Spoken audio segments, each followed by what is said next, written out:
السلام علیکم سامعین، ہم سب انسان ہیں اور انسان سے غلطیاں، خطائیں، گناہ ہوتے رہتے ہیں کہ انسان کی فطرت میں شامل ہے،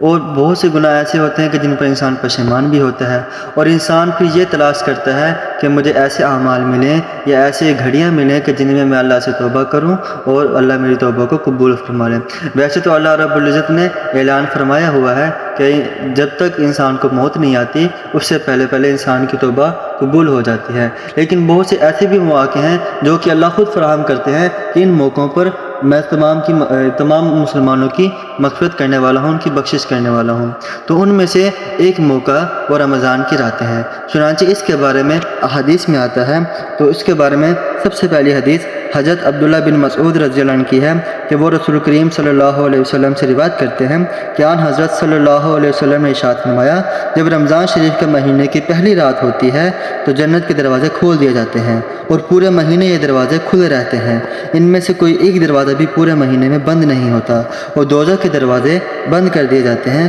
اور تمام مہینے دروازے بند رہتے ہیں، اس دوران کوئی ایک دروازہ بھی نہیں کھلتا، اور سرکش جنات قید کر دیے جاتے ہیں۔ اور رمضان شریف کی ہر رات میں ایک آواز لگانے والا تمام رات صبح صادق تک یہ آواز لگاتا رہتا ہے کہ اے بھلائی اور نیکی کے تلاش کرنے والے، نیکی کا ارادہ کر اور خوش ہو جا، اور اے بدی کا قصد کرنے والے، بدی سے رک جا اور اپنے حالات میں غور کر اور ان کا جائزہ لے۔ اور یہ بھی آواز لگاتا ہے، کوئی گناہوں کی معافی چاہنے والا ہے کہ اس کے گناہ معاف کر دیے جائیں، کوئی توبہ کرنے والا ہے کہ اس کی توبہ قبول کر لی جائے، کوئی دعا مانگنے والا ہے کہ اس کی دعا قبول کی جائے، کوئی ہم سے کسی چیز کے متعلق سوال کرنے والا ہے کہ اس کا سوال پورا کر دیا جائے۔ اور رمضان شریف کے مہینے میں روزانہ رات کو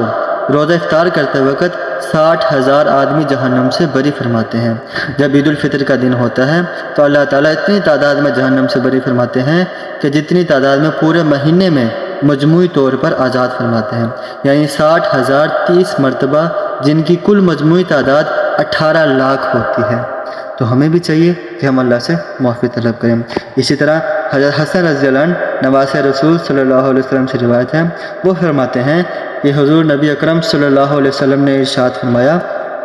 کہ اللہ جل شانہ رمضان المبارک کی ہر شب میں 6 لاکھ آدمیوں کو دوزخ سے بری فرماتے ہیں، اور جب رمضان المبارک کی آخری شب ہوتی ہے تو اللہ تعالیٰ اتنی تعداد میں آدمی کو دوزخ سے بری فرماتے ہیں جتنی تعداد میں آج رات تک پورے مہینہ میں آزاد فرمائے۔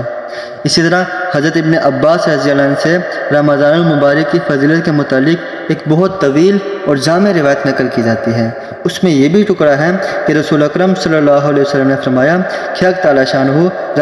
رمضان شریف میں روزانہ افطار کے وقت ایسے 10 لاکھ آدمیوں کو جہنم سے بری فرماتے ہیں جو جہنم کے مستحق ہو چکے تھے، اور جب رمضان کا آخری دن ہوتا ہے تو یکم رمضان سے آج تک جس قدر لوگ جہنم سے آزاد کیے گئے ہیں ان کے برابر اسے ایک دن میں آزاد فرماتے ہیں۔ تو یہ 3 طرح کی احادیث ملی ہیں، تو ان میں 6,000 ہوں یا 10,000 ہوں، جتنے بھی ہوں، ان سے مراد کیا ہے کہ بہت کثیر تعداد میں اللہ رب العزت انسانوں کی بخشش فرماتے ہیں۔ تو ہمیں بھی چاہیے ہم اسی نیت کے ساتھ رمضان المبارک میں رات کو قیام کریں، تراویح پڑھیں اور دن کو روزہ رکھیں کہ کیا پتہ اللہ رب العزت ہماری بھی مغفرت فرما دیں، اور اسی کے ساتھ ساتھ اللہ سے دعا بھی مانگیں۔